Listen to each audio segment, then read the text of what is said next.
The Xbox One Elite controller is Microsoft's premium controller offering aimed at players that need more functionality and customization options than the standard controller offers.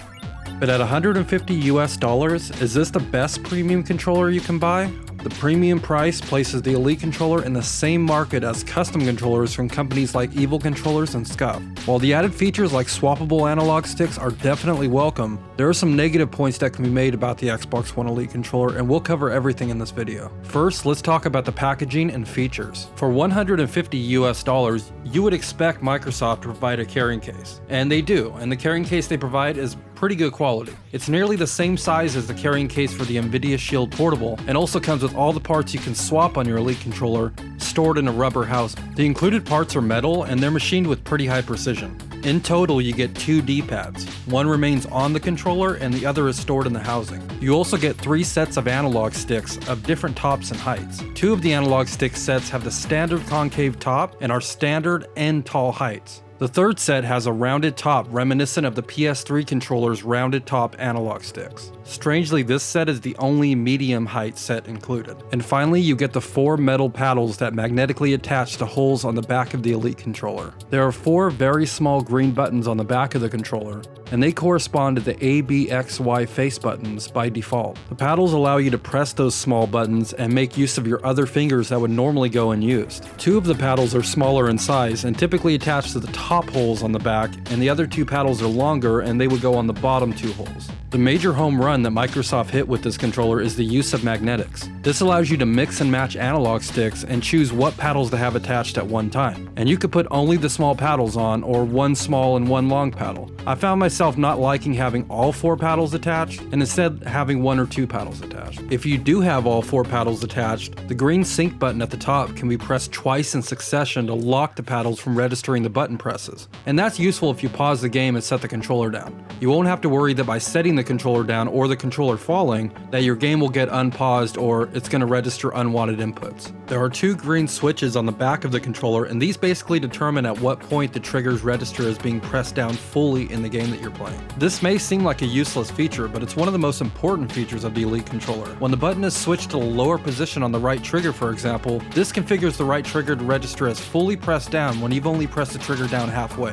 In Twitch-based competitive shooters like Call of Duty, where milliseconds determine who gets the kill, features that shorten the time it takes to start shooting can make a huge difference in who gets credit for the kill. Compared to the standard Xbox One wireless controller, the Elite controller is slightly heavier. It's not so heavy that it would tire your hands out during extended gaming sessions, but a little bit more weight adds to the premium feel of the Elite controller. There's a really nice rubberized grid texture on the back of the grips, which feel great in your hands. The new white controller that comes bundled with the Xbox One S has a similar texture, but it's not as thick or noticeable as it is on the Elite controller. On the face of the controller, there's a switch with the numbers 1 and 2 above it. This switch allows you to have 2 different profiles saved on the controller. So if you have a specific button layout for a certain game, for example, you can save that to profile 2, and profile 1 would be your normal profile. This switch is the only noticeable addition to the face of the controller. Microsoft was obviously looking to appeal to a type of player that would spend extra money to have custom colors for their ABXY face buttons. Gone are the green, red, blue, and yellow colors of ABXY. They now have a very subdued gray on black beveled glass look that screams custom controller.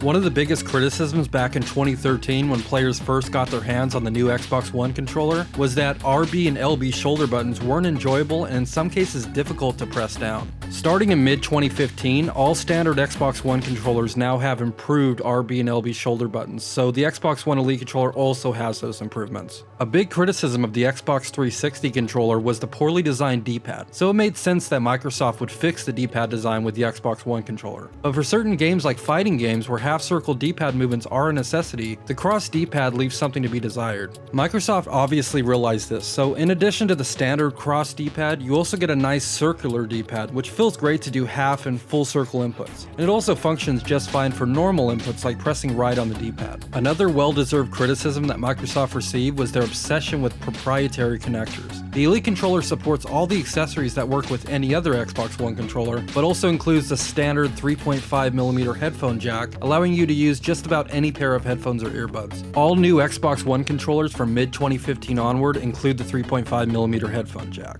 So this is not an exclusive feature. The Elite controller also enjoys the audio improvements made by Microsoft in 2015, like increase volume and clarity. One area where the Elite controller shines is the ability to customize the button layouts and trigger sensitivities in the Xbox Accessories app on Windows 10 and the settings menu on Xbox One. You can download pre-made profiles for popular titles or create your own configuration. You can remap all buttons, including the paddles, to different buttons, adjust vibration levels for different areas of the controller, and even the brightness of the Xbox button.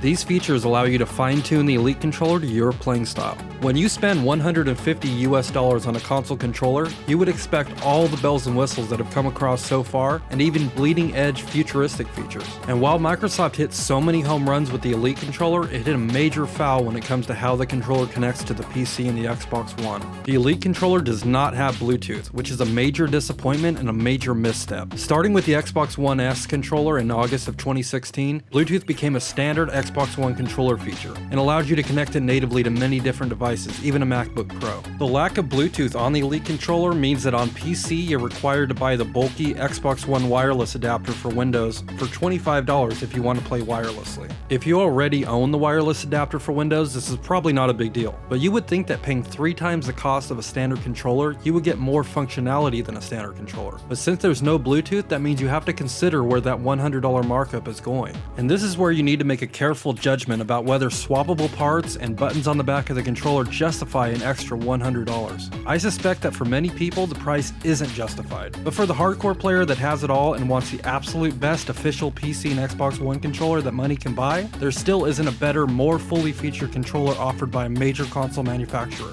It's probably possible to find an aftermarket controller that has buttons and paddles on the back as well as Bluetooth and swappable parts, but then you are subject to fate that their quality is going to hold up. I've read hundreds of reviews of the Elite controller on Amazon and other sites claiming that their Elite controllers stopped functioning after about a month or two. I haven't had those issues myself, so I'm not sure if those people bought an early version of the Elite controller and Microsoft has since revised it. In my case, the Elite controller has been thrown around my game room since I bought it on Black Friday 2016, and everything works fine. It's been my personal favorite PC and Xbox One controller since I bought it, and I think anyone who takes the plunge and buys their own Xbox One Elite controller, they'll probably view it as their go-to controller for the PC and Xbox One also. If you want to pick one up for yourself, there's a link to the product on Amazon in the video description, and your purchase helps this channel. What's your opinion about the Elite controller? Is it worth the asking price? Is there a better alternative? Let us know in the comments and make sure to hit that subscribe button. I'm Recon, thanks for watching.